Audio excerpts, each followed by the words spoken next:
Bonjour à toutes et à tous, bienvenue sur Grand Littoral TV, votre chaîne d'information régionale. En ce mercredi 3 avril, 8 minutes pour tout voir de l'actualité du jour près de chez vous. D'abord vos prévisions météo, avec une journée beaucoup plus difficile prévue aujourd'hui dans la région. Un temps en froid ce matin, beaucoup de nuages, des précipitations, des orages même. On nous annonce parfois de la grêle, des giboulées, bref une météo bien peu agréable en ce mercredi. Notez également que le temps va nettement se rafraîchir aujourd'hui. 7 à 8 degrés seulement sur le littoral de Boulogne à Dunkerque cet après-midi, à peine plus à l'intérieur des terres à Saint-Omer ou dans les Flandres. La météo complète après ce journal. On démarre cette édition à Calais. Le port et ses dirigeants ont présenté hier leur nouveau centre de contrôle mutualisé. Brexit ou non, le terminal ferry doit rester fluide car aujourd'hui le trafic transmanche est primordial pour l'économie régionale.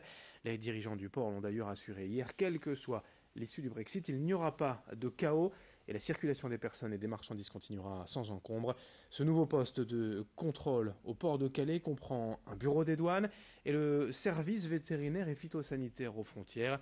L'objectif est le contrôle des produits alimentaires, agricoles et des animaux vivants en provenance du Royaume-Uni. 10 millions d'euros ont pour cela été investis. Explication au micro de Marine Kijek. La seule nécessité consiste dans la déclaration douanière faite par les transporteurs routiers au départ de chaque pays. Ensuite, quand ils arriveront à Calais, on leur demandera même pas de nous montrer leur déclaration. C'est pas notre travail. On n'ouvriront pas les camions. La douane ne le fera pas non plus, sauf bien sûr comme aujourd'hui, s'ils ont à inspecter ou s'ils veulent regarder ce qui se trouve à l'intérieur d'un camion. À l'importation, c'est la seule différence, c'est qu'il y aura également des déclarations de douane à faire en Grande-Bretagne. Et là, un certain nombre de camions seront dirigés, quelques pourcents seulement. Donc si on suppose que dans un camion en moyenne, ce sont 120 camions, il y aura peut-être à peine une dizaine de camions qui seront conviés à s'arrêter dans une zone orange. L'actualité en France avec le mouvement des Gilets jaunes qui n'a pas été sans conséquences sur les routes ces dernières semaines. Plus de 75% des radars automatiques ont été dégradés ou détruits, mais le gouvernement veut rapidement réagir en installant une nouvelle génération de radars. Explication avec Idil Gunay en plateau. Ces nouveaux radars, ce sont les radars Tourelle. C'est leur nom, ils s'annoncent plus performants et surtout plus difficiles à dégrader. Leur particularité, c'est leur hauteur. Ils sont perchés sur un mât de 4 mètres de haut, ce qui leur permet de scanner jusqu'à 8 voies de circulation et plusieurs véhicules en même temps, et ce sur une distance de 200 mètres.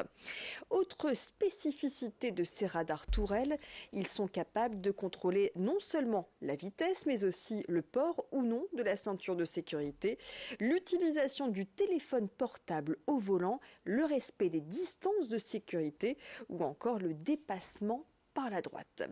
400 radars nouvelle génération sont prévus en France en 2019. Près de chez nous, sachez qu'ils sont déjà expérimentés. C'est le cas notamment à Roubaix. Et dans notre région, 70 radars de ce type devraient être installés d'ici à 2020. Merci Edil pour ces explications.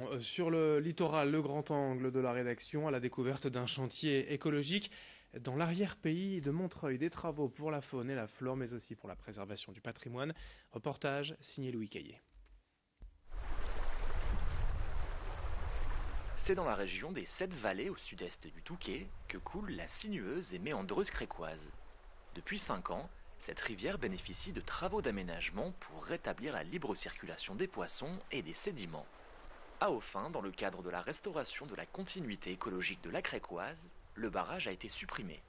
Pour cela, il a fallu rassurer le propriétaire du moulin qui souhaitait garder son édifice. Donc on a aujourd'hui un ouvrage qui est équipé pour permettre aux poissons de remonter le cours d'eau, aux sédiments de circuler, tout en maintenant fonctionnel à titre de mémoire la roue à hop du moulin. Quand on est sur des ouvrages où il y a encore un usage de la force de l'eau aujourd'hui, ou un souhait de maintien patrimonial, forcément il faut les rassurer sur l'idée que c'est pas de tout supprimer, c'est bien de concilier. Et maintenant des difficultés, il fallait surtout beaucoup de communication, beaucoup d'explications. Aujourd'hui, tous les propriétaires ont intégré la démarche. Au-delà de ce seul chantier, c'est bien toute la Crécoise qui concourt à retrouver son aspect d'origine grâce aux équipes de l'Agence de l'eau, de la DDTM et de la Fédération de pêche. Ensemble, ils travaillent à obtenir le label Site et rivière sauvage qui reconnaît la renaturation complète d'un cours d'eau de sa source à sa confluence. Pour cela, celui-ci ne doit pas être modifié, dérouté pour des questions pratiques, ni même stoppé par des édifices comme des barrages. Sur cette rivière, on a des richesses écologiques qui sont patrimoniales, on a des poissons migrateurs, on a toute une série de faune et de flore qui sont protégées. De la source jusqu'à la confluence avec la Canche, tout le continuum sera rétabli une fois que cet aménagement sera fait. Les poissons, entre guillemets, les sprinteurs et les sauteurs peuvent déjà franchir ce seuil donc à Borainville. Donc il y en a une série qui arrive à venir se reproduire sur ce territoire, mais à l'issue de l'aménagement qui sera réalisé, j'espère, dans les 2 ans, l'ensemble des espèces écologiques pourront emprunter cette belle vallée de la Crécoise. La conséquence d'un cours d'eau qui redevient naturel, les espèces se multiplient et certaines apparaissent pour le plus grand bonheur des pêcheurs.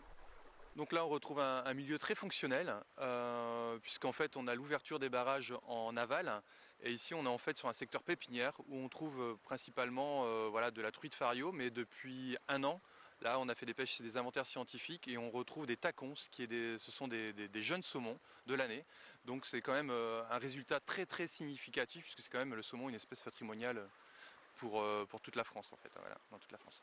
D'ici 2 ans, une fois les derniers barrages supprimés, la Crécoise redeviendra sauvage. Quand on se promène au bord de l'eau, comme tout est beau, quel renouveau. Paris au loin nous semble une prison. On a le cœur plein de chansons. Fin de ce journal sur Grand Littoral TV, à suivre vos prévisions météo. Je vous le disais, un temps difficile et maussade aujourd'hui avec les giboulées prévues, de la grêle également, des précipitations, assez peu de vent, mais les températures en nette baisse, 7 ou 8 degrés seulement pour les maximales. Cet après-midi, on fait le point dans un instant avec les prévisions météo complètes et d'autres infos dès le prochain quart d'heure sur Grand Littoral TV.